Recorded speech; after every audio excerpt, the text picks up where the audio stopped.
Bonsoir. Ce soir, c'est mamie qui raconte. Une histoire dans le sillage de Guric. Depuis des semaines, perché sur la falaise, Gouel le goéland scrute l'horizon. Son frère Guric, parti avec d'autres goélands pour une partie de pêche, n'est pas rentré.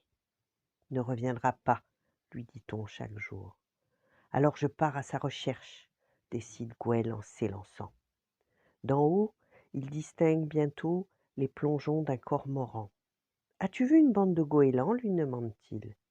Oui, ils ont pêché par ici, mais ils sont repartis vers le sud.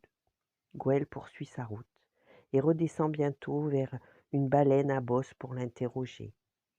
Ils ont redécollé lorsque la tempête s'est levée, dit-elle. Je les ai vus s'éparpiller et disparaître dans les nuages noirs. C'est là qu'il a perdu les autres, pense Gouel, le cœur serré. Plus loin, des otaries confirment. Oui, oui, il était seul, nous l'avons remarqué, car on ne voit jamais d'oiseaux si loin des côtes. Il avait l'air faible et perdu. Il visait le nord, mais il a obliqué vers l'est.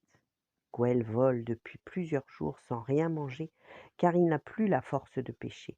Il n'ose même pas se reposer en flottant sur l'eau. Les requins ne feraient qu'une bouchée de lui. Un jour, la tempête se lève. Gouel, épuisé, essaie de chercher les bons courants pour planer sans effort. Hélas, les rafales le rabattent impitoyablement vers l'océan déchaîné. Soudain, il distingue un chalutier. Les hommes sont aussi dangereux que les requins, pense le goéland, mais c'est ma dernière chance. Et il se laisse tomber sur le pont, incapable de bouger. Une grosse main l'attrape. Il essaie de la mordre, mais l'homme maintient son bec fermé. Il l'emporte dans une cabine et l'installe dans une caisse. Chaque jour, Gouel reçoit sa ration de poisson. Il n'a plus peur et accepte les caresses sur son plumage.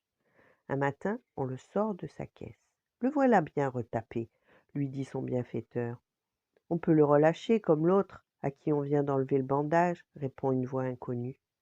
Et à l'autre bout de la cabine, Gouel reconnaît alors son frère, qui s'ébroue et déploie l'aile que les marins ont soignée lorsqu'il a percuté le chalutier un soir de tempête. Les deux goélands se précipitent l'un vers l'autre en poussant des cris de joie. C'est incroyable, s'exclame Guric. À un mois d'intervalle, la tempête nous a menés vers le même bateau. Je savais bien que je te retrouverais, s'écrie Gouel en claquant du bec. Voilà, bonne nuit, faites de beaux rêves et à demain.